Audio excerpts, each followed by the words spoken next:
Bismillahirrahmanirrahim. Assalamualaikum warahmatullahi wabarakatuh.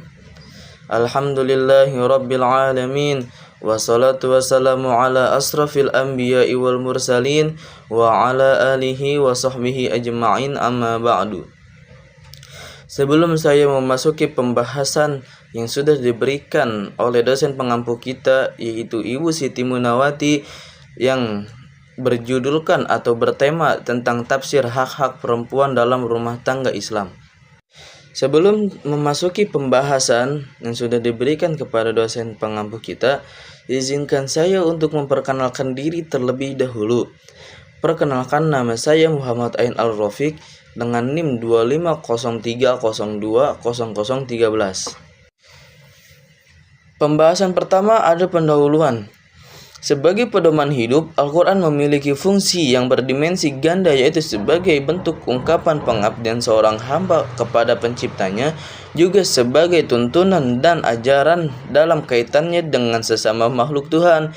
Hal tersebut sesuai dengan tujuan pokok diturunkannya Al-Quran, yaitu sebagai petunjuk akidah, akhlak mulia, dan petunjuk mengenai syariat dan hukum yang harus dipenuhi manusia dalam hubungannya dengan Tuhan dan sesamanya.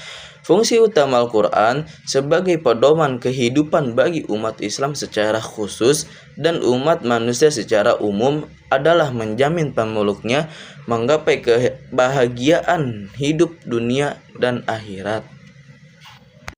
Dan yang kedua di sini adalah latar belakang. Isu hak-hak perempuan dalam rumah tangga menjadi perhatian yang semakin berkembang, baik dalam ranah sosial, budaya, maupun keagamaan. Dalam konteks masyarakat Muslim, pembahasan mengenai hak dan kewajiban perempuan seringkali merujuk pada ajaran agama, khususnya pada tafsir ayat-ayat Al-Quran. Namun, tidak dapat dipungkiri bahwa penafsiran terhadap ayat-ayat tersebut kerap dipengaruhi oleh konteks sosial dan budaya di mana seorang musafir hidup. Akibatnya, tafsir yang berkembang di masyarakat tidak selalu mencerminkan prinsip keadilan dan kesetaraan yang menjadi inti ajaran Islam. Dan di sini saya memakai 3 rumusan masalah. Yang pertama, bagaimana penafsiran ayat-ayat Al-Quran yang berkaitan dengan hak-hak perempuan dalam rumah tangga. Yang kedua, bagaimana relevansi tafsir tersebut terhadap kondisi sosial dan kehidupan perempuan dalam rumah tangga saat ini. Yang ketiga, apa saja hak-hak perempuan dalam rumah tangga menurut tafsir para ulama klasik dan kontemporer. Dan di sini ada tujuan penelitian. Tujuan penelitian dari rumusan masalah tersebut. Yang pertama ada mendeskripsikan penafsiran ayat-ayat Al-Quran yang berkaitan dengan hak-hak perempuan dalam rumah tangga. Yang kedua, menganalisis relevansi tafsir-tafsir tersebut dengan realitas sosial perempuan dalam rumah tangga masa kini. Yang ketiga, mengidentifikasi pandangan para musafir klasik dan kontemporer terhadap hak-hak perempuan dalam rumah tangga. Baik, di sini ada pembahasan. Dalam rumah tangga, perempuan tidak ditempatkan sebagai pihak yang berada di bawah kendali laki-laki, melainkan sebagai mitra sejajar dalam menjalankan peran dan tanggung jawab untuk menciptakan keluarga yang harmonis. Pandangan ini muncul dari penafsiran ayat-ayat Al-Quran yang secara jelas menekankan keseimbangan dan penghormatan terhadap hak-hak perempuan.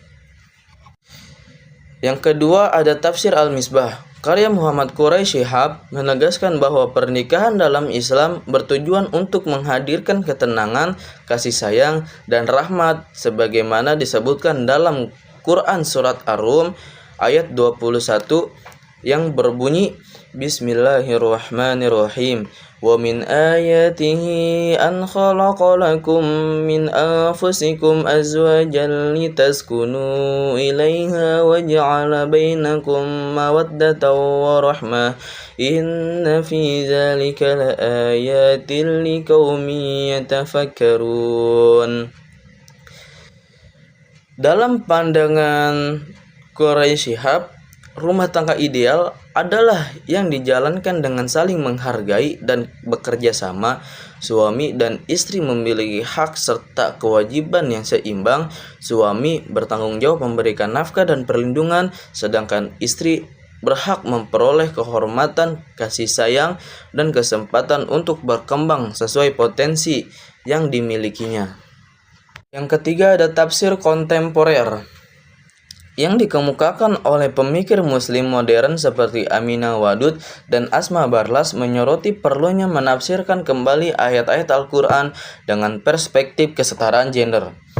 Selain aspek sosial dan ekonomi, Al-Quran juga menegaskan kesetaraan spiritual antara laki-laki dan perempuan. Dalam Quran Surat At-Taubah ayat 71 disebutkan bahwa laki-laki dan perempuan yang beriman adalah penolong satu sama lain. Ayat ini menunjukkan bahwa keduanya memiliki tanggung jawab moral dan spiritual yang setara di hadapan Allah. Dalam konteks kehidupan rumah tangga, hal ini bermakna bahwa suami dan istri hendaknya saling membantu, saling menasihati dalam kebaikan, serta kerjasama dalam menjalankan perintah agama. Dan pembahasan yang terakhir adalah pendapat ulama tentang hak dan kewajiban perempuan dalam rumah tangga. Secara bahasa, hak berarti pasti, tetap atau kewenangan untuk mendapatkan sesuatu. Adapun kewajiban berarti sesuatu yang harus dilakukan. Definisi tentang hak dan kewajiban mengindikasikan bahwa terdapat dua bagian yang berperan berlawanan, yaitu yang memberi dan yang menerima. Akan tetapi dalam konteks hak asasi manusia, di mana hak perempuan termasuk di dalamnya, hak merupakan sesuatu yang melekat pada hakikat dan keberadaan manusia sebagai makhluk Tuhan dan merupakan anugerahnya yang wajib dijunjung tinggi dan lindungi oleh negara, hukum, pemerintah, dan setiap orang. Cukup sekian presentasi dari saya. Mohon maaf bila presentasi saya kurang sempurna, bahwa kesempurnaan itu hanya milik Allah semata. Sekian, billahi taufiq wal hidayah. Wassalamualaikum warahmatullahi wabarakatuh.